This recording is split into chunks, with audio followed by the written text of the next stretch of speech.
الدم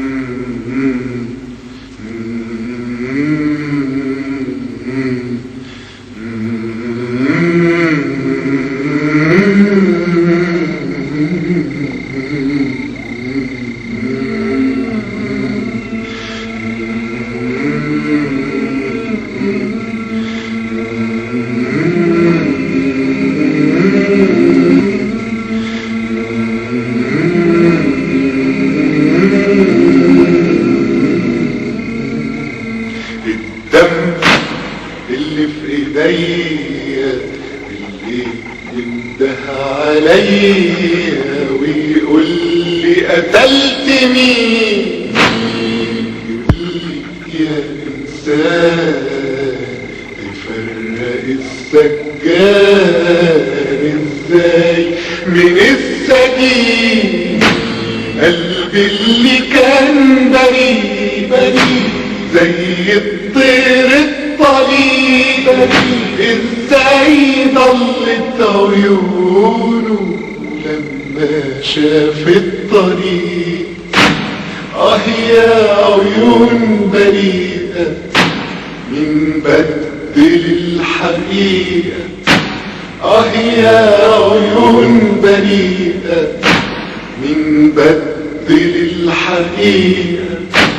ومين قلب المعاني قدام عيني في دقيقة، والدم اللي في ايديا بسم الله الرحمن الرحيم. السلام عليكم ورحمة الله وبركاته. النهاردة وبسرعة معانا سهم ألف. عشان ما ناخدش وقت كتير هناخد القطعة الأخيرة من سهم ألفو ونتكلم عليها بسرعة كده. ادي الكود بتاع سهم ألفو. هناخد من هنا نقول عامل له 125 وهاي 183 وفي 137 احنا بنتكلم عن له 125، ثم صعد لحدود 4 جنيه و40 قرش. منها هبط اول هبوط عند ال 221 عمل ارتدادة تصحيحية لفوق 299، ثم هبط مرة اخرى لحدود ال 174 وصعد برضو صعود تصحيحي حدود 259 قرش. وجاري الهبوط برضو كان اقل زي ما احنا شايفين 144 عمل ارتدادة تصحيحية لحدود 229، وهنا نقطة كلمة السر في ال 229، ثم هبوط اخر لحدود 107 ثم صعود الى 28 ثم هبوط اخر الى جنيه فلات ثم صعود بمنطقة تعريضية ودي ليها سر غريب جدا حدود 129 او 130 تقريبا، ونقول برضو عمل 130 فعلا، ثم هبوط اخيرا لحدود قاع يوم 13/12 جنيه وقرشين. ايه اللي بيحصل وايه اللي جرى وكنا نشتغل مع الورقة دي ازاي؟ طبعا احنا لا ننسى ان الورق اصلا جاية من هبوط قاسي جدا من قمة حوالي 17 جنيه 49 قرش.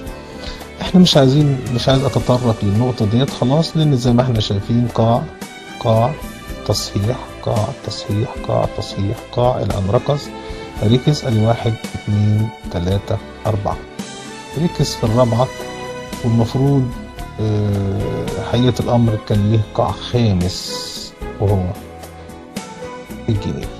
عشان كده هناخد من منطقة ال 125 دي نشوف ايه اللي كان يجب على الناس فعله، وانها ما تجريش ورا الاحاديث ورا الكلام ورا ورا ورا ورا ورا الى اخره.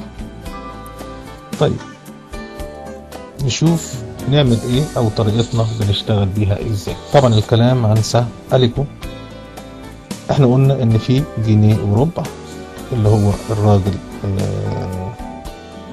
القاع بتاعنا اللي عمله من بعد الكسر الكبير. بيقول لنا ايه القاعدة بيقول لي 125 وبعدين عندي 120 دي طالما انا حطيت القاع هنا ما ينفذش عليها خالص.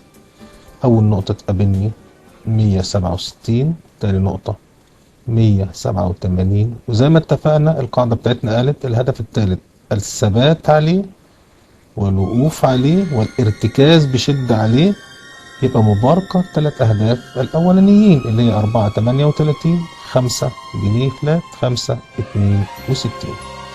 واخدين قاع جنيه وربع. تعال نشوف ايه اللي حصل على الشارت بغض النظر على الحركات اللي تمت خلال فترة الصعود. طبعا هنا ادي الجنيه وربع، اللو بتاعنا فضل يصعد يصعد يصعد يصعد الى ان وصل لحدود 4 جنيه 40 قرش. احنا حطينا زي ما قلنا الثبات فوق الهدف الثالث، نقول مبروك 3 اهداف الاولانيين 4.38 5 5.62. هو جاب 4.38 هو الهدف الاولاني، هو جايب على الشارت 4.40 بالفعل وانا عندي 4.38. اوتوماتيك لازم انا افكر وسريعا ايه اللي ممكن يجرى من عند منطقة 4.38. لاحظ حاجة هنا ان انا عندي 120 وعندي 108، عشان 108 دي هي نقطة سحرية على أليكو، نقطة سحرية على أليكو، وهي أصلا منطقة 94 ومنطقة 108. طيب زي ما قلنا ادي اللو جنيه وربع طلع عمل 44، فضل ياخد السكة هبوطا إلى أن وصل لحدود 144. هل 144 دي موجودة معنا على البرنامج؟ مش موجودة معانا على البرنامج، لكن 167 و 102 هي هتكون موجودة بصيغة أخرى أو باتخاذ شوط من ناحية تانية غير الناحية اللي احنا بنتكلم عليها، لكن احنا بنتكلم على القاعان والقمم الرئيسية. أنا لحد دلوقتي اتكلمت إن هو جاب التارجت 4.38، خلاص جاب 4.38. إيه العمل مع ملاحظة ال 120 وال 108؟ طيب نشوف كده هنا بعد ال 4.40 هو عندي 4.38 عشان احنا قلنا ايه؟ قلنا 3 اهداف ناحية اليسار. طيب يجب عليا ان انا اروح اعمل كده، اجيب 4.40 اللي هو عملها لنا هاي واقول له رايحين فين وهنعمل ايه. طبعا احنا مش عايزين نقول، احنا ناسيين بقى ان القاعدة بتاعتنا كسر التريد الثاني والثالث والتأكيد كسرهم بنبقى تحتيهم، وقلنا لكل قاعدة شواذ، هو التريد الاولاني يبقى خروج نهائي من الورقة مع اعتباريات التريد الثاني والثالث هما الخروج الاصلي، وهنا تكملة الخروج، اذا هنا تخفيف وهنا خروج نهائي. طيب المفروض انه يروح فين؟ يروح ما بين القاع المؤكد الاولاني والقاع المحتمل، القاع المؤكد الثاني والقاع المحتمل الاولاني، زي ما احنا قلنا القاعدة ما بين المنطقتين دول عندي 110 وعندي 147. طبعا في الصورة اللي فاتت من الجنيه وربع اللي احنا حطيناه قلنا لكم ايه؟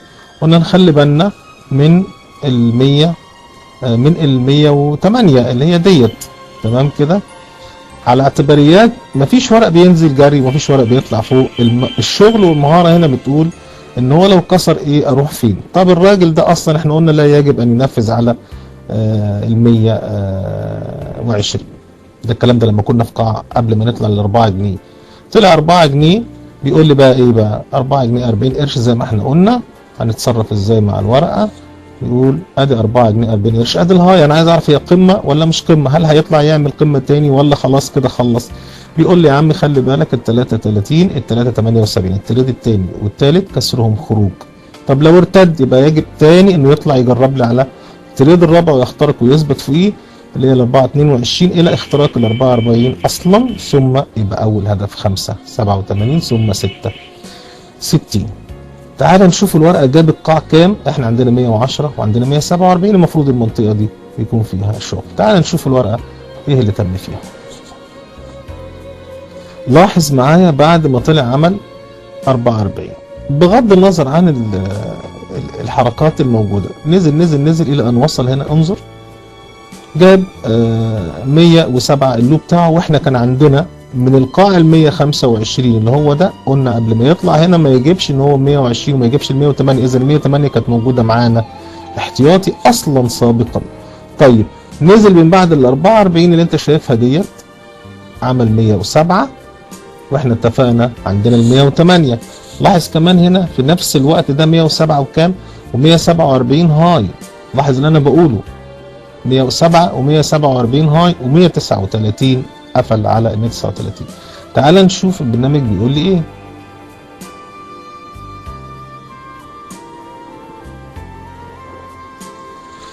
هنا عندي ال 110 هو ده 107. ما احنا خلاص نزلنا بقى، فيجي بنطلع نمشي كده عشان تبقوا فاهمين البرنامج. نرجع كده سكه الفار دائما اللي احنا بنتكلم عليها. هو نزل عمل 107 وادي القاعده المؤكد 110، طلع في نفس الاسبوع عمل 147 تمام كده وقفل 139. ده اللي انا عايز اقوله. طب يروح فين؟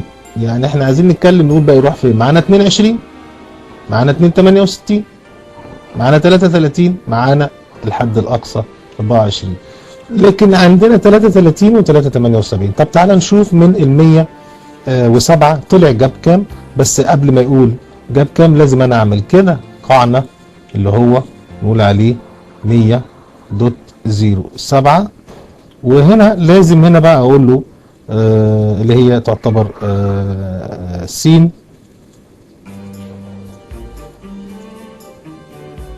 4. هات يا عم. اول حاجه نلاحظ قال ايه؟ ما ينفعش ينفذ لي على ال 103، ما ينفعش ينفذ لي على ال 103، ويقف لي على التريد الثالث اللي هو 214 عشان اقول مبروك يروح لنا 374 اللي هي موجوده سابقا، او 428 او 4882. انا هنا مش بتكلم بالارقام، انا بتكلم على الاماكن اللي المفروض الورقه تروح فيه. يبقى الثبات على الهدف الثالث يودينا للاماكن دي. طب السهم من بعد ما طلع من ال 107 راح فين؟ ادي ال 107 طلع عمل هاي 208. انا هنا مش بتكلم مضاربه، انا بتكلم على مناطق، واحنا عندنا 214. بعديها طبعا السهم نزل فين؟ بص كده جنيه فلات، جنيه فلات. طبعا احنا وصلنا بعد كده لل 208 من بعد ما نزلنا لحدود ال 107 طلعنا عملنا 208، واحنا حطينا على البرنامج ال 107. قال المفروض ما ينزليش ل 103 ان كان ناوي يخترق ال 214 ويثبت عليها ثم يروح للثلاث اهداف الاولين. طب هو ضعف عند ال 214 ما وصلهاش، عمل 208 زي ما انتم شفتوا على الشارت. ادي ال 208 هاي، ما قدرش يكمل 214. اذا لازم انا اكون عندي حس تكنيكال شويه واقول انا ال 214 دي ما قدرش يوصل لها. كسر 161 كما يقال 160 كانت الناس بتتكلم في 180 و170. احنا قلنا الكسر 160 هيكون وحش على الورقه، وبالفعل ال 160 ديت كسرها ممكن جدا ما يردش من 143. هو ساعتها عمل مضاربيا شكل ارتدادي على المنطقه دي، لكن يجب ان ينزل للحدود 103. طب انا المفروض اعمل ايه؟ انا عندي ال 108 اللي هو عملها، ال 208 اللي هو عملها هاي، اخر هاي عمله، وده يعتبر تحت مسمى قاف 4. بص بيقول لي ايه بقى؟ بيقول لي الورقة دي من على قاف 4، ومش هشرح قاف 4 يعني ايه عشان الوقت. يجب ان ترتد ما بين التريد الاولاني اللي هي ال 127 او القاع المحتمل الاولاني، ودي قاعدة جديدة عليكم يعني. حدها الاقصى المحتمل 69 قرش، حدها الاقصى 69 قرش، ولكن ما يؤكد لي ال 104 اللي انتوا شفتوها لما حطينا ال 107 وادتني 103.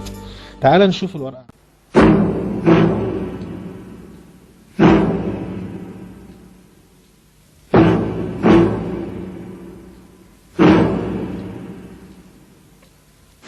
قالوا زمان دنيا دنيا غرورة، وقلنا واللي